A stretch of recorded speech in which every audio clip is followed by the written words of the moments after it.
What's up, gang? Just LJ back, and today we're going to talk about the heart and ego. Now, have you ever felt that deep pull to go for something new, right? Something that you just feel this inner kind of drive to go towards it, but then your mind comes in and just starts trying to talk you out of it, right? That was me, about 6 years ago. Monday morning, not long after lockdown, a few months into my spiritual awakening, the first time in 25 years I was completely drug and alcohol free. Right, I stood in the shop. I remember it standing behind the desk just below the till. I'd built this beautiful shop. I built it from with the help of my brother-in-law, and I truly loved it. Right, and for the first time, I felt I'm not supposed to be doing this anymore. Right? See, something had shifted within me. When I had my spiritual awakening, it opened my eyes up to a whole new world, a world that I didn't even know existed. Right? And then all of a sudden, I wasn't looking at life the way that I always had. I was seeing it from a totally different perspective, from beyond for what I thought was possible. And within a short amount of time, I had witnessed and firsthand experienced things I thought were definitely not possible. And no joke, if I hadn't experienced and seen it firsthand, I would not have believed it. If someone had told me that they'd went through this, I would have thought they were totally crazy. Okay, I had a whole new perspective on life and what was possible. So it started making me question everything. Right? There's got to be more to life. I know that I'm here for more. I'm meant for something greater. And this wasn't a new thought. I had this same kind of epiphany or thought or something like that when I was about 21. And I had this deep knowing that I was here for a reason, something bigger. And I even shared this with someone close to me, and they laughed and they're like, "What are you on? You've been taking drugs," right? And they weren't saying it in a bad way, but it was just like, "Are you crazy?" So at that point, I kind of, I buried it, I ignored it, and I just moved on. But now we're 20 years later. And then after everything that I've been shown and experienced through my guidance sessions with archangels and my spiritual experiences, I couldn't ignore this anymore. I knew I had a big purpose because I'd already been told this from Archangel Michael. He said that everything that I went through had been preparation for what's to come, that I was chosen, and not chosen as in I'm better than you. And I'll do another video about this. We're all chosen in some way or form. But I knew it wasn't in this barbershop. My purpose was no longer in this barbershop. I had served its purpose for up until this point. And then out of nowhere, this thought goes, just sell the shop. Right? And I'm like, instantly, I'm like, nah, don't be stupid. You've worked too hard. This is going to be your best year ever. You've got, everything. This is what you wanted. Why can I throw it away? And also, Jenna will hit the roof. Jenna's my wife. And I now know that was just my ego talking. Okay, so there was this war, this battle inside where my heart was saying, listen, there's something more for you. But my ego was saying, nah, let's just keep it. Let's just keep everything the same. Right. And looking back, I realized, and this is not just that moment, but this is the battle that shapes all the decisions we make.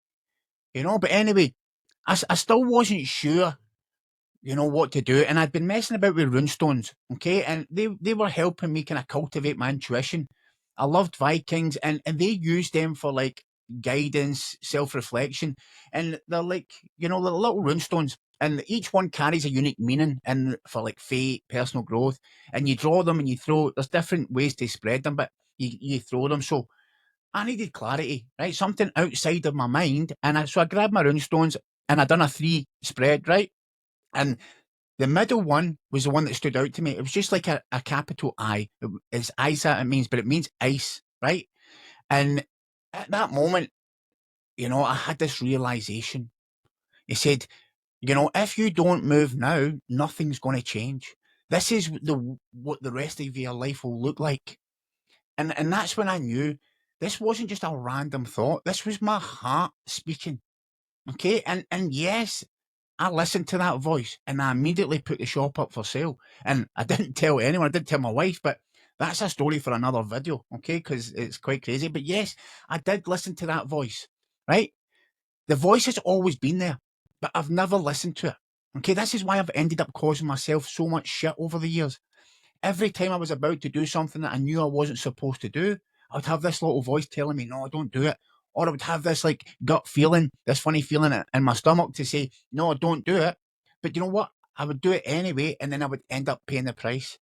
So the voice is always there. I have it. You have it. The issue is most people ignore the voice, okay? Because your mind is a tool, and it's a powerful tool, right? But it has a flaw. It uses the past as reference to what's possible for your future. So if you've never built a business before, your mind's going to say, no, you can't do it. If you've never been in shape or had a six pack before, your mind's going to say, oh, you won't be able to do that. If you've never had an amazing relationship, your mind's going to say they don't exist. Okay? Like if for me, I struggled with addiction. I thought this is just who I'm going to be for the rest of my life. Right? But that's not the reality that you have to live by. Okay? Because the future is not built from the past. Your brain is like a computer. Okay? It runs on stored data. And if it's got old data, and it's just going to keep recreating the same reality if you're running it from old data, right? And this is what the neuroscientists they call it predictive brain model. So your mind scans your past experiences to then predict what your future outcome will be, right? It's not a good kind of reference point if you're trying to create something new, something that's never been created before. Because this is why it'll be, right? See, if you've been rejected before, your brain expects rejection again. If you've failed before, your brain warns you against taking risks.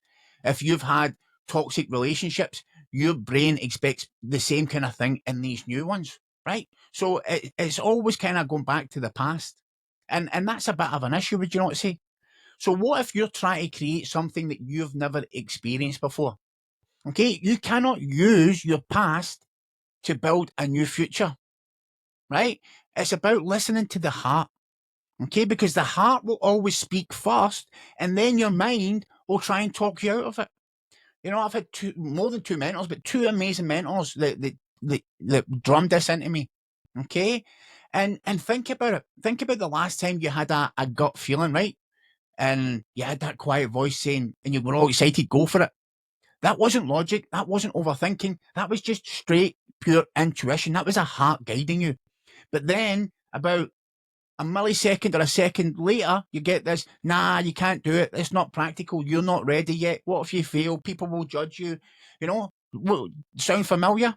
Because it happens to all of us, right? We all have this same thing. Okay? That is just your ego's survival mechanism, right? It's not evil, right? It's not bad. It just doesn't like change. Like I've spoken, I don't know how many videos now.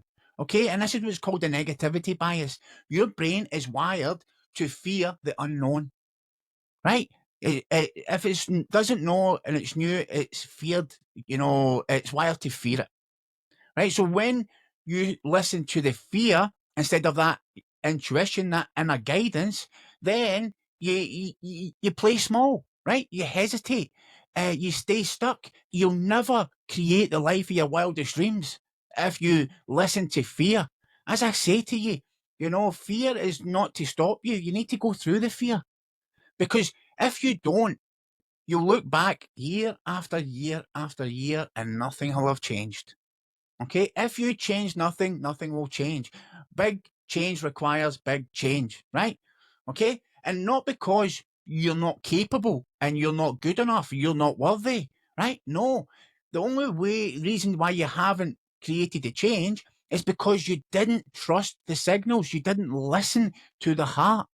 It's so important to listen to your heart, okay? Because when you listen to your heart and you put your focus on that, where your focus goes, your energy will flow, right? And here's a key thing, right? See, tension, right? Tension follows the path of least resistance. I wish I had my rubber band here, okay? Because think about it. You stretch a rubber band between 2 points, right? If you focus on the past, right, which is the past, right, the energy snaps back to what's familiar. But when your focus is locked in on the reality you want to create, what your heart is calling you to, the energy will naturally flow towards it.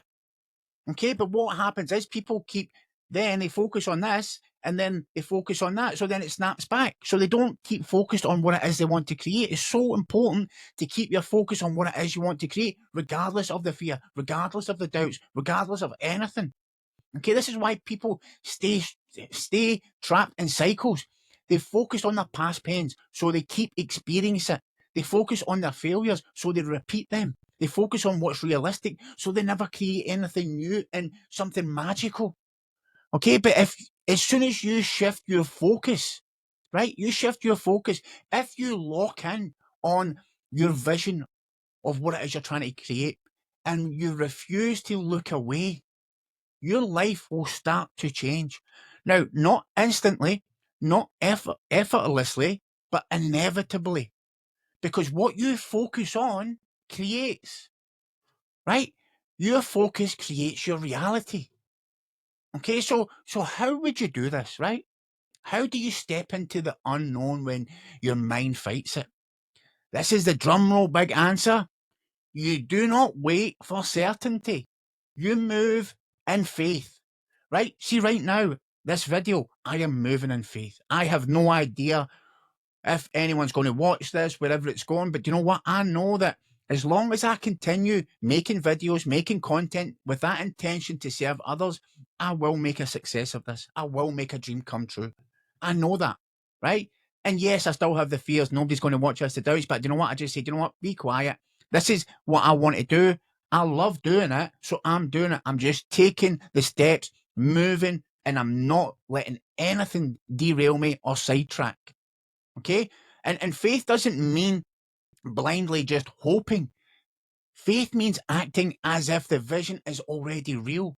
So even when your mind doubts it, right? When doubt creeps in, you just say, I don't need the proof. I just need to take the next step. I just need to move forward. If you can't see the full path ahead or the full staircase, you just need to take that first step. What's the next obvious action step? Right?